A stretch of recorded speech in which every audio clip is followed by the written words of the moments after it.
하나님 말씀 민수기 7장 10절에서 89절입니다. 본문이 조금 길어서요. 12절에서 17절을 먼저 봉독하고요. 뒤편을 봉독할게요. 민수기 7장 12절에서 17절이요. 구약성경 205면입니다. 함께요. 첫째 날에 헌물을 드린 자는 유다 지파 암미나답의 아들 나손이라. 그의 헌물은 성소의 세겔로 130세겔 무게의 은반 하나와 70세겔 무게의 은발이 하나라. 이 두 그릇에는 소재물로 기름 섞은 고운 가루를 채웠고 또 10세겔 무게의 금그릇 하나라. 그것에는 향을 채웠고 또 번제물로 숫송아지 한 마리와 순양 한 마리와 1년 된 어린 순양 한 마리이며 속죄제물로 순염소 한 마리이며 화목제물로 소 2마리와 순양 5마리와 순염소 5마리와 1년 된 어린 순양 5마리라. 이는 암미나답의 아들 나손의 봉헌물이었더라. 아멘. 맨 뒤쪽에 84절에서 끝까지 89절까지 봉독하시겠습니다. 84절 함께요. 이는 곧 제단에 기름 바르던 날에 이스라엘 지휘관들이 드린 바 제단의 봉헌물이라. 은쟁반이 12리요 은바리가 12리요 금그릇이 12리니 은쟁반은 각각 140세겔 무게요 은바리는 각각 70세겔 무게라. 성소의 세겔로 모두 기구의 은이 모두 2400세겔이요 또 향을 채운 금그릇이 12리니 성소의 세겔로 각각 10세겔 무게라. 그 그릇의 금이 모두 120세겔이요 또 번제물로 숫송아지가 12마리요 순양이 12마리요 1년 된 어린 순양이 12마리요 그 소제물이며 속죄제물로 순염소가 12마리며 화목제물로 숫소가 24마리요 순양이 60마리요 순염소가 60마리요 1년 된 어린 순양이 60마리라. 이는 제단에 기름을 바른 후에 드린 바 제단의 봉헌물이었더라. 모세가 회막에 들어가서 여호와께 말하려 할 때에 증거궤 위 속죄소 위 두 그룹 사이에서 자기에게 말씀하시는 목소리를 들으니 여호와께서 그에게 말씀하심이었더라. 아멘. 새롭게 허락하신 한 주간 예수님의 주신 기쁨이 매 순간마다 충만하기를 주의 이름으로 축복합니다. 아멘. 성경에 보면 하나님께서 왜 이토록 자세하게 이렇게까지 기록하셨나 라고 하는 부분들이 가끔 보여요. 오늘 본문은 89절에 이르는 자세한 내용을 기록하는데 어떤 것이었죠? 다 하나님 앞에 헌물 드린 사람과 그 헌물의 내용이 자세하게 기록되어 있다는 것을 봅니다. 그 헌물은 다 뭘 위해 드렸죠? 오늘 이 성경 앞절에 7장 2절에 보면 이스라엘 지휘관들 곧 그들의 조상의 가문의 우두머리들이요 그 지파의 지휘관으로서 그 계수함을 받은 자의 감독자들이 헌물을 드렸대요. 지파의 지휘관들, 리더들이 드린 헌물이라는 거예요. 왜 드렸죠? 이유가 4절, 5절에 나와요. 4절에 여호와께서 모세에게 말씀하여 이르시되 5절이요. 그것을 그들에게서 받아 레위인에게 주어 각각 직임대로 회막 봉사에 쓰게 할지니라. 예물을 드렸던 목적은 다 뭐요? 예배에 쓰이는 봉사의 제물을 되기 위해서. 그래서 오늘도 읽었던 것처럼 13절의 소제물, 15절의 번제물, 16절의 속죄제물, 17절의 화목제를 다 뭐죠? 예배 회막에 쓰이는 각각의 예배의 봉사에 쓰이는 제물로 될 수 있도록 드리라는 겁니다. 그러니까 이것은 다 하나님의 예배를 위한 제물이라는 겁니다. 그래서 12절을 보면 첫째 날에 헌물을 드린 자는 유다 지파 암미나답의 아들 나손이라. 보이십니까? 자, 헌물 드린 자의 삶과 그 이후의 자녀들의 삶을 잠깐 살펴볼게요. 그러니까 헌물에 드린 삶을 하나님께서 기록하라 하셨고, 이제 나손이 드린 헌물에 대해서 지금 자세하게 기록하고 있잖아요. 그 나손에 대해서 한번 살펴볼까요? 나손이 누구인가를 볼 때 룻기 4장 20절, 혹시 자막 준비되었나요? 룻기 4장 20절. 네, 우리 봉독할까요? 20절 시작. 암미나답은 나손을 낳고 나손은 살몬을 낳고, 21절이요. 살몬은 보아스를 낳고 보아스는 오벳을 낳고 오벳은 이새를 낳고 이새는 다윗을 낳으니라. 보이시나요?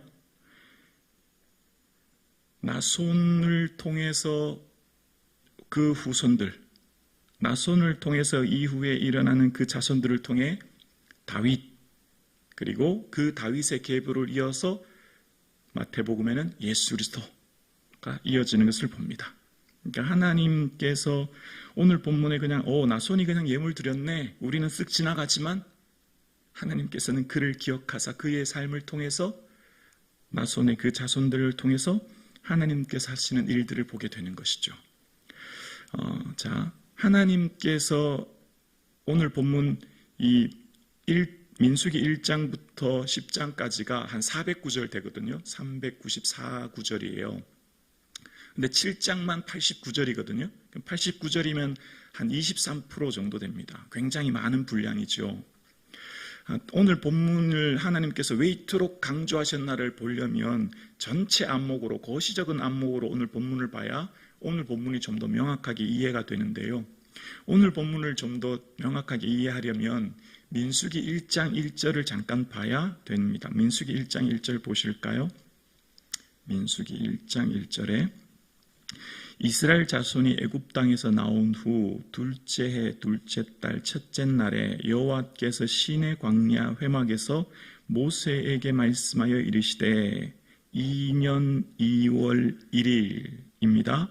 애굽에서 나온 지 2년 되던 해, 정확하게 2년 2월 1일 되던 해 하나님께서 모세를 불러서 말씀하십니다. 뭘 말씀하시죠? 얘들아, 너희가 전체가 20세 이상의 숫자가 몇 명인지 세어봐라. 지파별로 숫자를 세죠. 그리고 얘들아, 그리고 너희들 가운데 레위인들의 숫자와 레위인들이 해야 될 것은 이런 일이야 라고 하면서 레위인들에 대한 임무를 말씀하시고, 그리고 하나님 앞에 헌신코자 하는 사람은 이렇게 하면 돼. 레위 지파 아니라도 조건 없어도 누구든지 할 수 있어 라고 하면서 나시린에 대해서 말씀하시고, 그런 다음에 오늘 본문의 이야기가 나왔어요. 그렇죠? 그리고 오늘 본문의 이야기가 나온 다음에 출발하기 전이 언제냐면, 자, 10장으로 넘겨보실래요? 10장 11절 보세요. 10장 11절 보이시나요? 함께요. 둘째 해 둘째 달 20날에 구름이 증거의 성막에서 떠오르매, 12절에 보면 이스라엘 자손이 시내강야에서 출발하여, 여기까지입니다. 둘째 해 2년 2월 20일 보이시죠? 그럼 뭐죠? 민수기 1장 1절부터 민수기 10장 10절까지는 다 며칠 만에요? 20일 만에의 이야기를 기록했다는 거예요. 20일의 기록을 1장 1절부터 10장이라고 하는 민수기 전체 36장의 분량 중에 굉장히 많은 분량을 자세하게 기록했고, 그 자세하게 기록한 내용 중에는 이스라엘 숫자를 파악하고 레위인의 직무를 얘기하고, 그 다음 뭘 얘기하셨다고요? 지파의 지휘관이 드린 예물에 대해서, 누가 얼마만큼 드렸는지에 대해서 이야기했다고 하는 것은 우리가 생각할 바가 굉장히 많은 겁니다. 우리의 인생을 하나님이 보실 때에 인생을 다른 말로 이 시간을 다른 것으로 환산하면 재물 아닙니까? 재물. 다 시간을 투자해서 재물을 얻지 않습니까? 그 재물을 어디 사용할지에 대한 관심, 하나님의 관심, 하나님이 우리의 재물을 어디에 쓸 때 하나님께서 관심 있게 기울여 보시는지에 대한 그 관점을 읽어볼 수 있는 거죠. 자, 그래서 이스라엘 백성들 전체의 삶을 한번 보면, 여러분 신명기 1장 3절을 넘겨보시면, 신명기 자막 보여주시면 좋을 것 같은데요. 신명기 1장 3절 함께 봉독할까요? 시작. 40째 11째 달 그 달 첫째 날에 모세가 이스라엘 자손에게 여호와께서 그들을 위하여 자기에게 주신 명령을 다 알렸으나 40년 11월 1일 모압 평야에서 가나안 땅 바로 들어가기 직전에 이제 신명기를 기록했다는 말은 조금 전에 민수기 10장 11절 출발했죠. 기억나시죠? 2년 2월 20일에 출발해서 40년 11월 1일 날 도착한 거예요. 이제 가나안 땅 바로 직전에 38년 9개월의 시간이 걸린 거죠. 38년 9개월 동안 이를 민수기 10장부터 36장을 지나 신명기 1장까지의 기록이 되어 있는 겁니다. 그런데 여기는 두 세대가 기록되어 있는 거 아시죠? 애굽에서 나왔을 때에 20세 이상 된 사람들은 바란 광야 가데스에서 12명의 정탐꾼 보고가 잘못되어서 다 광야에서 죽어요. 그리고 20세 이하에 태어난 사람들만 가나안 땅에 들어가게 됩니다. 그러면 두 세대 거의 38년이라고 하는 엄청난 기간의 세대를 보면 출발할 때 얘기 잠깐 하고 도착할 때 얘기 잠깐 했다는 걸 알게 돼요. 그 광야의 시간 전체에 대한 걸 별로 기록하지 않습니다. 그러니까 준비할 때 얼마나 자세하게 말씀하셨는지, 도착할 때 말씀하셨는지에 대한 부분을 이제 기록했다는 것이고, 특히 출발할 때 20일 동안에 하나님께서 자세하게 기록했다고 하는 부분에 거의 20% 넘는 분량이 다 지휘관들이 드린 뭐라고요? 재물이라는 거예요, 재물. 우리 인생 전체를 놓고 하나님께서 우리 인생 전체를 보실 때 우리 인생은 결국 시간으로 환산되지 않습니까? 우리 인생을 다른 말로 말하면 생명은 시간이잖아요. 인생 전체의 시간을 얼마만큼, 이 시간 중에 시간을 어디에 얼마만큼 썼느냐, 그 시간의 다른 말은 재물이지 않습니까? 그걸 어디에 썼느냐, 그걸 하나님이 아주 유심히 보신다는 거죠. 오늘 유다 지파 드린 재물은 다 뭘 위해 쓰였다고요? 회막에 필요한 재물이었다는 겁니다. 회막에 필요한 재물. 예수님의 하신 설교의 3분의 1이 다 돈에 대한 설교란 거 아시죠?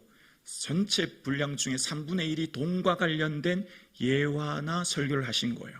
그만큼 재물에는 막강한 힘이 있고 마음이 있는 곳에 물질이 있다고 말씀하신 것은 우리가 하나님이 드린 재물 그 자체를 소중히 보시는 건 아닐 거예요. 그러니까 액수가 중요하진 않죠.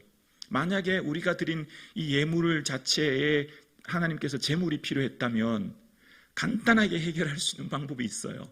하나님께서 하나님의 교회를 위해서, 하나님 나라를 위해서 돈 자체가 필요했다면 하나님은 대기업 CEO 한두 명만 예수 믿게 하면 다 끝나요. 무슨 삼성이니 LG니 무슨 두산이니 대기업 회장이 11조만 내면 그게 얼마겠습니까? 그러면 더 이상 교회에 무슨 대한민국 교회 그 자체의 그 필요가 없지 않겠습니까? 그러니까 하나님께서 뭘 귀해 보실까요? 그 예물 자체가 아니라 예물 속에 들어있는 마음인 거죠. 마음. 우리가 예물을 드렸다는 건 뭐죠? 하나님 나라에 우리 마음이 있다는 거죠. 이 땅에 우리 마음이 있는 것이 아니라 이 예물을 드림으로써 우리는 늘 항상 뭘 생각하죠? 하나님 나라 바라보는 거예요. 하나님 나라를 소망하는 거예요. 우리의 마음이 끊임없이 하나님 나라에 두고 이 땅에 매이지 않도록, 이 땅의 인생이 전부가 아님을 기억하도록. 그래서 우리는 예물을 드림으로 끊임없이 하나님 나라를 뭐죠? 사모하고 바라보고 준비하고 그 나라를 위해 살게 하는 거죠. 결국 예물 드림은 나를 위한 것임을 그래서 알게 되는 것입니다. 그리고 예물 드린 자의 그 후손이 어떻게 쓰임받았는지를 기록함으로써 하나님께서 하나님을 향해 헌신하고 드렸던 사람들의 삶과 그 자손들을 하나님 얼마나 기뻐하시고 그들을 통해서 은혜 주시는가를 우리는 성경을 통해서 알 수 있는 것이죠. 오늘 예배 드리시는 저와 여러분의 삶에 우리의 중심이, 우리의 마음이 예수 그리스도께 두고 우리의 소망은 저 하나님 나라에 두며 매 순간 천국을 바라볼 수 있기를 주의 이름으로 축원합니다. 위의 것을 생각하고 위의 것을 바라보고 하나님 나라를 사모하고 하나님 나라를 바라보고 그 나라를 위해서 시간도 물질도 삶도 사용하여 결국 우리의 삶이 샘할 날이 있음을 기억하고 그날에서 내 하던 일을 샘하자 말씀하실 때에 하나님 앞에서의 내 삶에 자랑할 것이 있는 삶, 그 하루 한 주간 되기를 주님의 이름으로 축원합니다.